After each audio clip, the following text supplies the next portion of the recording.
കോൺഗ്രസിൻ്റെ ആഭ്യന്തര ജനാധിപത്യം, ആന്തരിക ജനാധിപത്യം അപകടപ്പെട്ടതോടുകൂടിയാണ് പാർട്ടിയുടെ മുന്നോട്ടുള്ള വളർച്ചയ്ക്ക് തടസ്സമായതെന്ന് താങ്കൾ പറഞ്ഞു. സോണിയാഗാന്ധിയെ പോലെ ഒരാൾക്ക് ഇവരെല്ലാം ഒന്നിച്ചു കൊണ്ടുപോകാൻ കഴിയുമോ എന്ന സംശയവും താങ്കൾക്കുണ്ട്. ഇപ്പോൾ സോണിയയ്ക്ക് ശേഷം രാഹുൽ ഗാന്ധിയെ കൊണ്ടുവന്ന് മുന്നോട്ട് പാർട്ടിയെ നയിക്കാം എന്ന ഒരു വലിയ വിശ്വാസം നേതാക്കൾക്കിടയിൽ, ഈ വലിയ പരാജയങ്ങൾക്കിടയിലും അവർക്കിടയിലുണ്ട്. അതല്ലെങ്കിൽ പിന്നീട് അവർ അടുത്ത ഓപ്ഷനെ കാണുന്നത് പ്രിയങ്ക ഗാന്ധിയാണ്. എന്ന് പറഞ്ഞാൽ നെഹ്റു ഗാന്ധി കുടുംബത്തിൽ നിന്നൊരു മോചനം ഈ പാർട്ടിക്കില്ല എന്നാണ്. അങ്ങനെ ഒരു അഭിപ്രായം, അങ്ങനെ ഒരു ശുഭാപ്തി വിശ്വാസം താങ്കൾക്കുമുണ്ടോ? ആരാണ് പാർട്ടിയെ നയിക്കേണ്ടത് എന്ന കാര്യം പാർട്ടിക്കകത്തെ പ്രവർത്തകരും പാർട്ടിയുടെ ഭരണഘടന അനുസൃതമായ ചട്ടങ്ങളിലൂടെ വളർന്നു വരുന്നവരും തീരുമാനിക്കേണ്ടതാണ്. അത് ആരായാലും ശരി. പക്ഷെ അത് ജനാധിപത്യ പ്രക്രിയയിലൂടെ ആയിരിക്കണം എന്ന് മാത്രമേ എനിക്ക് ഉറപ്പിച്ച് തറപ്പിച്ച് പറയാനുള്ളൂ. താങ്കൾ പരിചയിച്ചിട്ടുള്ള നേതാക്കളുടെ നേതൃപാടവം രാഹുൽ ഗാന്ധിക്കുണ്ടോ? രാഹുൽ ഗാന്ധിയെ ഇത്ര അടുത്ത് എനിക്കറിയില്ല. മുഖപരിചയത്തിൽ കൂടുതൽ ഹലോ ഹലോ എന്ന ഒരു ബന്ധം മാത്രമേ എനിക്കുണ്ടായിട്ടുള്ളൂ.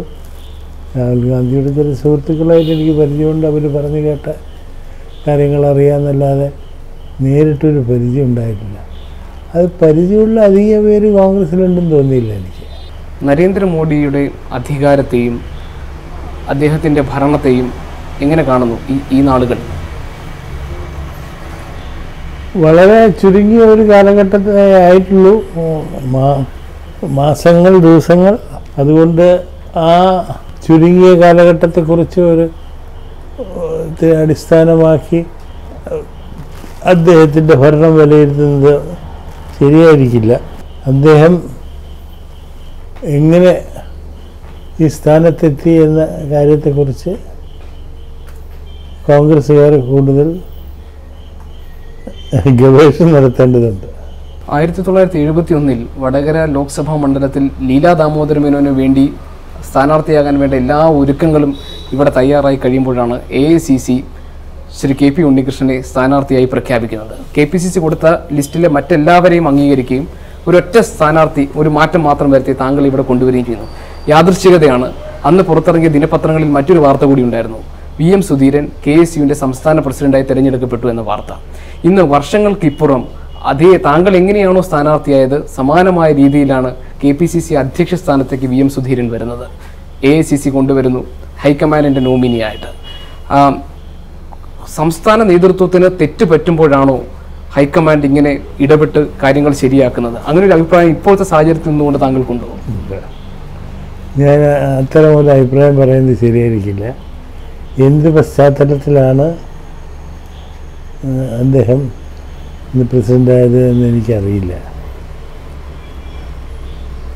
AICCക്ക് എപ്പോഴും ഒരു PCC പ്രസിഡൻ്റായിട്ടോ അല്ലെങ്കിൽ ഭാരവാഹിയായിട്ടോ ആരെയും നിശ്ചയിക്കാം. അത് ശരിയോ? അത് ഞാൻ ആദ്യം സൂചിപ്പിച്ച മാതിരി മൊത്തത്തിൽ പറഞ്ഞാൽ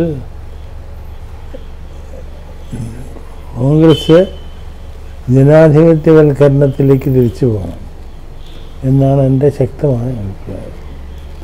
അത് തിരഞ്ഞെടുപ്പുകളായാലും ശരി, അത് എല്ലാം. ഈ പറഞ്ഞ ആന്തരിക ജനാധിപത്യം സംസ്ഥാന കോൺഗ്രസിനകത്തുണ്ടോ?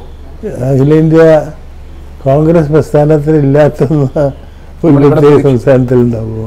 നമ്മളതിവിടെ പ്രതീക്ഷിക്കരുത്. പ്രതീക്ഷിക്കുന്നില്ല. അതങ്ങനെ എഴഞ്ഞെഴഞ്ഞ് പോവുകയാണ് ഇപ്പോൾ എല്ലാ സംസ്ഥാനങ്ങളിലും.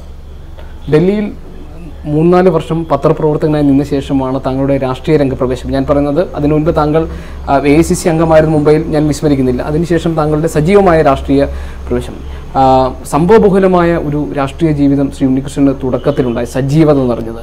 ഇപ്പോൾ താങ്കൾ ഏതാണ്ട് ഒരു റിട്ടയറായി നിൽക്കുന്നു. രാഷ്ട്രീയത്തെ, ഇന്ത്യൻ പൊളിറ്റിക്സിനെ എങ്ങനെ താങ്കൾ വ്യാഖ്യാനിക്കും ഈ അനുഭവങ്ങളുടെ ഒക്കെ പശ്ചാത്തലത്തിൽ? ഇന്ത്യൻ പൊളിറ്റിക്സ് വളരെ വലിയ ഒരു സങ്കീർണതയിലൂടെ കടന്നു പോവുകയാണ്. പ്രത്യേകിച്ച് അതിന് കോൺഗ്രസിൻ്റെ ഇന്നത്തെ നിലയാണ് അതിന് കാരണം എന്ന് ഞാൻ പറയാം. പക്ഷെ മറ്റു പല പാർട്ടികളെയും ഇത് ബാധിച്ചിട്ടുണ്ട്. ഇടതുപക്ഷ പാർട്ടികൾ ഇന്ന് ബംഗാളിലെ സുശക്തമായ പ്രസ്ഥാനമായിരുന്ന CPM ഇന്ന് വളരെ താറുമാറായി പോയി എന്നാണ് ഞാൻ മനസ്സിലാക്കുന്നത്. ബീഹാറിലെ CPI, ബോംബെ സിറ്റിയിലുണ്ടായിരുന്ന ലെഫ്റ്റ് ട്രേഡ് യൂണിയൻ പ്രസ്ഥാനം ഒക്കെ പോയി. അപ്പോൾ അത് കോൺഗ്രസിനേക്കാൾ ഏറെ വലിയ തകർച്ചയാണ് അവർക്ക് സംഭവിച്ചിട്ടുള്ളത്. BJP വളർന്നു എന്ന അഭിപ്രായം എനിക്കില്ല. BJP ഇപ്പോൾ ജയിച്ചിട്ടുണ്ടെങ്കിലും കഴിഞ്ഞ പാർലമെൻറ്റ് തിരഞ്ഞെടുപ്പിൽ അതിശക്തമായി വളർന്നു എന്നുള്ള അഭിപ്രായം എനിക്കില്ല. അത് ഇനി ഏതാനും മാസങ്ങൾക്ക് ശേഷം വിലയിരുത്തേണ്ടി വരും. ഒരു കോൺഗ്രസ്സുകാരൻ എന്ന നിലയിൽ ഇപ്പോൾ മനസ്സിലുള്ളൊരു സ്വപ്നം എന്താണ്? സ്വാഭാവികമായും കോൺഗ്രസ് തിരിച്ചു വരട്ടെ എന്നുള്ള സ്വപ്നമുണ്ട്. അതിനേക്കാൾ തിരിച്ചു വരാനായി കോൺഗ്രസ് ശക്തിപ്പെടട്ടെ, മതേതര ശക്തികളും ജനാധിപത്യ ശക്തികളും ശക്തിപ്പെടട്ടെ എന്നുള്ള സ്വപ്നം ബാക്കി നിൽക്കുന്നുണ്ട്. ആ സ്വപ്നങ്ങൾ യാഥാർത്ഥ്യമാകട്ടെ. Thank you.